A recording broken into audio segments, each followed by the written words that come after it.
So the reason we have just done that exercise of trying to find a way in a very short time to give each other some glimpse into someone or some memory that is important is because, well, when we were talking about these people, at no time did we mention age or height or appearance, or, there were very few facts put out there. What we hadn't said instead were stories.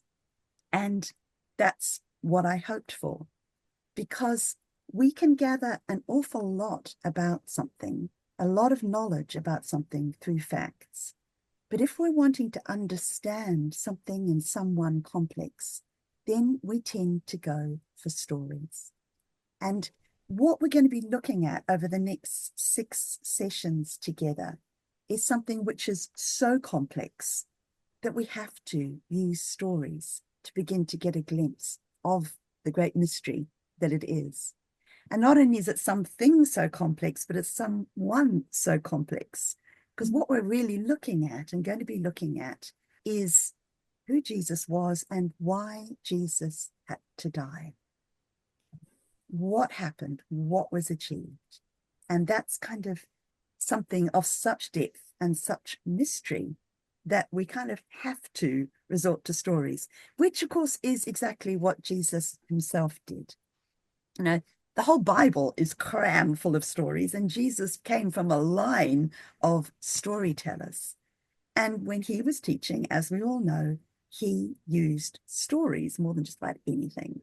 And a number of stories when he was trying to communicate to us what the kingdom of God was, or a number of stories when he was trying to communicate to us God's search for us and yearning for us. So all these things are embedded in stories. And some of you have heard me quote this beautiful line from Rabbi Jonathan Sacks when he said, "I am one sentence in the story of the people of God." Because that applies to every single one of us. We are a sentence in this enormous story of the people of God, which stretches back to prehistory before we have anything, any record, and keeps going way beyond us into this as yet unknown future, but reached a climax with Jesus. And so this is the story we're going to be looking at. And while we're going to be looking forward to see how this climactic story of Jesus impacts on us and on the world and on the future, we're also going to be looking back. You'll know this Māori proverb. I'm not quite sure if you can even see it. Kamua kamuri. I know it's translated a number of different ways, but one way is looking backwards to go forwards, or moving backwards into the future, or essentially giving the idea, looking to the past to inform the future. The idea is, if we're going to understand what is coming, we need to be looking at what was. So we're going to be doing a lot of that. And along the way, we're going to be using the Narnia books and the Harry Potter series occasionally, because they're stories, and they're stories that we know well, and they might give us some sort of understanding into the stories that Jesus told and the story that Jesus was. So can you just wave if you have read the Narnia books at some point in your life? Not so many of you. Okay. Harry Potter series, many of you? One. Okay. Yeah. Right. I'm with you on that one, Sue. Okay. So they rose up to popularity just as my boys were hitting the age where they were neither young enough nor old enough for them. Well, then they may not be quite so useful in terms of illustrations. The group that I met with yesterday, which is just a kind of random separation, they'd all read the Narnia books, and most of them have read the Harry Potter series. Oh, there you go. So clearly people who read Harry Potter like to sleep in. Must be the kind of people we read. Anyway, those of you who remember the Lion, the Witch, and the Wardrobe, at least, will remember that Aslan, of course, gives his life in the place of Edmund. And he kind of calls on the fact that there is a kind of magic which allows that to happen. within that world. And when the witch kills him, she thinks that that is the end of the story. But when he comes back to life and is talking with Lucy and Susan, he says that there was a deep magic that the witch didn't know about, which meant that if someone gave their life, who had done nothing wrong, gave their life willingly for the sake of another, then death would be undone. So to some extent, what we are going to be looking at is the deep magic that lies behind what Jesus did. And if you're uncomfortable with the word magic, think mystery, think holiness. But really, you can also, if you want to, think of it in terms of deep magic. So another way of illustrating it, which isn't in your booklet, but which I use in the book, which actually be quite interesting with this group. If you came to me and you were scared about something, and I said to you, it's only a boggart, would any of you understand what I'm talking about? Give me a wave if you would. Thanks, Linda. No one else? No. Okay. So really, there's probably 3 possible reactions that I could have had from you.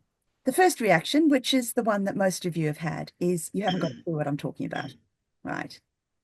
Very occasionally, I strike people who have the second reaction. You picture a harmless little otter-like creature and wonder what that's got to do with anything. The group that I led on Tuesday night, one person had that reaction. Mm. And very occasionally, or a bit more often than that, think that I'm telling you that there's nothing substantial to be afraid of, and that perhaps if you laugh at it, it'll go away. Now, those of you who are all A, right, this is a little bit kind of, what on earth's going on here? If you have read or watched Harry Potter Book 3, then you will respond C. You have read a series called the Septimus Heap series by Angie Sage, then you would respond B. Because a boggart in the Septimus Heap series is a little otter-like creature, no harm to anyone. In the Harry Potter series, a boggart is a shapeshifter that takes the shape of the thing that you are most scared of. And in order to conquer it, you have to cast a spell at it, which makes it look ridiculous so that you can laugh. So you'd come to me and you were scared about something, and I said, perhaps it's just a boggart. You would understand that what I'm saying essentially is, look, it sounds as if this really doesn't exist, and if we can learn to laugh at it, maybe the fear will just go away. Now, the reason I've told you all that is this is what so often happens to us when we read the Bible.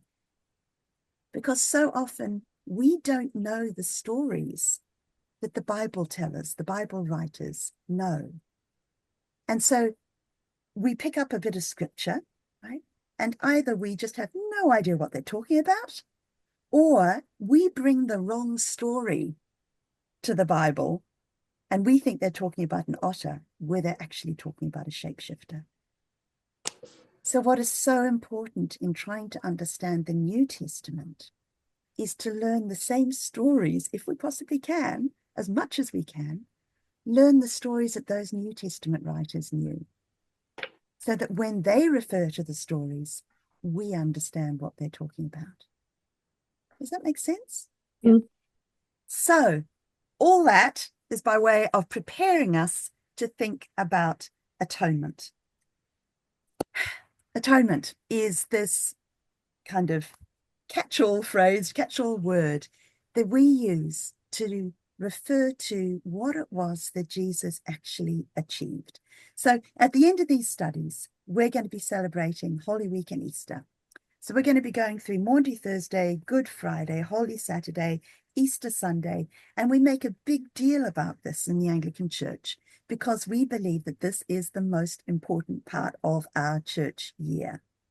And we believe that, presumably, because we believe that what Jesus did at this time and what happened over that time is central to our faith. And that is really what we mean when we talk about atonement. What did Jesus actually achieve? What was the point of all of this? And for most of us, by no means all, but for most of us who grew up in or anything resembling kind of evangelical surroundings, there's one particular story that is familiar to us when we think of how to understand what Jesus did. And it's a story that goes something along the lines of humanity is deeply and repeatedly and ongoingly sinful.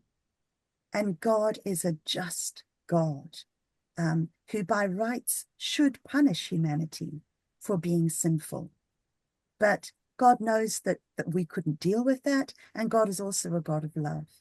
So what happened was that he sent his son, Jesus, so that Jesus could be punished in our place. So it's a kind of court of law scene. Someone has to be punished in order for justice to be satisfied. And so God sent Jesus and punished him in our place. Is that a familiar story to you? Yeah. Yep. Yeah. Mhm. Okay. That is what most people have heard as the story of atonement. Mhm. And absolutely, it's been a important atonement story for at least 500 years. Our problem is that for many people today, it's a really difficult story because we're an awful lot more aware of child abuse and domestic violence than we used to be. And any story which has the picture of a father punishing his son can be problematic for people. There's also problems around this whole idea that somehow God is bound by this idea of justice, as if justice is something that is bigger than God, and so God has to be just. It almost seems to be taking away the freedom of God. And it also perpetuates the idea that violence in some way solves the problem. So there are all sorts of issues for us today that probably weren't issues for people 500 years ago. And I think it's one of the many reasons why we have a problem with the good news today. I mean, that's a complex thing. This is just one element of that. Years ago, when I started working with the schools, I did a Google image search. I put in the words good news, and these were the images that came up. They're the sort of images you like to think of when you think good news, celebration, bright, wonderful. But when I put in the word gospel, which means good news, but gospel, these are the images that came up. Very dark. Very dark, it's all blacks and grays and browns with a little bit of blood dribbling down, and isn't that sad?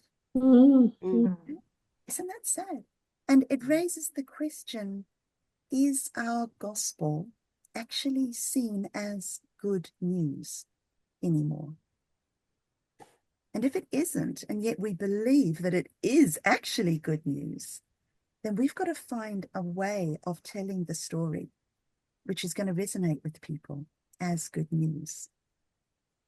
So what I'm about to do now will be a little bit brain spinny, but as I say, you can come back to this, and I'm happy to talk with people about it. What I want to do is take this idea that God has given us good news for whatever the bad news of our time is. And what has happened over the last 2,000 years of Christian life and belief is that we have found within our scriptures stories of good news for the bad news of our time. So let me take you through this really quickly. This is one we're going to look at in more detail next week. So just really briefly, one of the many bits of bad news for Jewish people in the first century and before that was that when we acted against God, we polluted the very land that we were on, the temple that was the center of worship. And so the good news for them at the time was that they were given the sacrificial system to kind of clean things up. The bad news was they had to keep bringing sacrifices. They had to keep doing it again and again.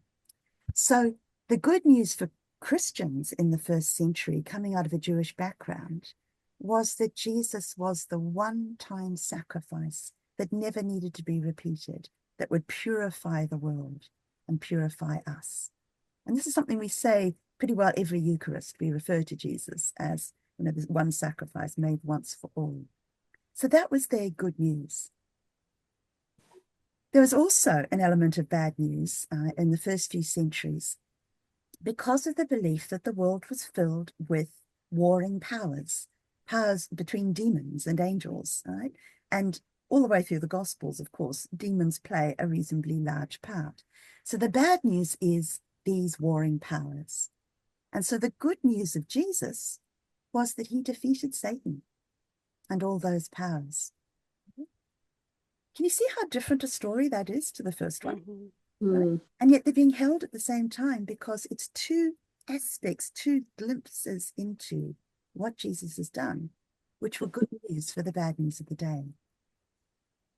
If we move on to Anselm and kind of early or Middle Ages,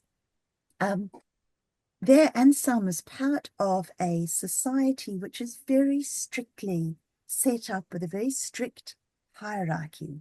And that hierarchy was maintained, the kind of order of the world was maintained by there being a strict process of honor being offered upwards and duty and, all those things that set everybody in their right place. So the bad news was whenever that was threatened, because if that was threatened, society could fall apart.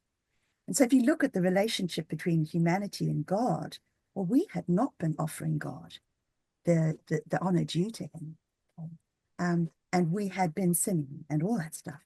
So the good news of Jesus was that by offering a kind of payment to God, he restored the structure of the universe. He satisfied God's honor. So that was the kind of theory of satisfaction. Again, foreign to us today, but it was important at the time. When we get on to Martin Luther and co., we've got this crazy world where there's nationalism rising, there's wars breaking out, there's no standing armies, there's no kind of justice system as we would understand it, no police force. The justice system that there was the magisterium, and it was a bit of a scary world to be in. Disorder could break out at any time. So the good news was when order was restored, and order would be restored by the appropriate people being punished, right? And being imprisoned or being killed or whatever needed to happen, right? Disorder had to be punished so that order could be reestablished. So this is where we get the idea of penal substitution, the atonement, where Jesus was punished, that's the penal one, substitutionary in our place, and therefore justice is upheld and disorder is controlled. Therapeutic idea. This is where we start to get things that are a little bit more familiar to us because it's just in the last couple of 100 years. Thank you very much, Freud. Basically, from Freud onwards, everything about us that is wrong can be traced to medical causes. Right? So, we used to be on an awful lot of things which used to be seen as emotional and now mental health. I remember visiting a girls' boarding school, and whenever they were talking about the fact that their girls were homesick, they talked about it in terms of mental health. I thought, they're homesick. That's actually a perfectly normal thing. But as you know, everything can get traced back to medical causes. And in response to that, Christians began more and more to talk about healing. Right? As Jesus is the great healer, about us inner healing, about our healing, the relationship between us and God. And we still use that terminology a lot, don't we? But the story of that we're telling now is that Jesus' atonement brought about healing for us. Similarly, more recently still, we have become, hopefully, painfully aware of the effect of colonization, of the effect of invasions, of the effect of genocides. And we have realized just how divisive and harmful our lives and our powers can be. And so in response, we started talking about what Jesus did in terms of reconciliation and peace. And again, we use these phrases a lot. Notice how the Catholics used to talk about confession and they now talk about reconciliation. Yeah. So we have adopted another biblical story, and there's a lot about reconciliation in the New Testament. We've adopted this story because it brings hope of good news into what we perceive to be the bad news of our time. Can you see how this has happened? I love it because it reminds us of how amazingly rich our Bible is. That a society can change so rapidly and so deeply. Still, we can find stories to talk about what Jesus did, which can bring good news into those unique bad news situations. So, these next 6 weeks of study, we're going to be looking at 4 different ways of telling the story of what Jesus did in a lot more depth. Some of them we haven't referred to in that little overview. But all the time we're going to be thinking, so is there a way in which this story is good news to the bad news of our time? And in order to do that, we have to start, which is what we're about to do now, to think about, so what is the bad news today? Because if we're bringing something that was good news 500 years ago to people today, it may not still be good news because the bad news has changed. Not completely. We are always, there's a continuity that runs through all of this, which is the basic sinfulness of humanity and the love of God and all that. But the way in which we understand those things changes. And therefore, the stories that we tell of atonement need to change as well.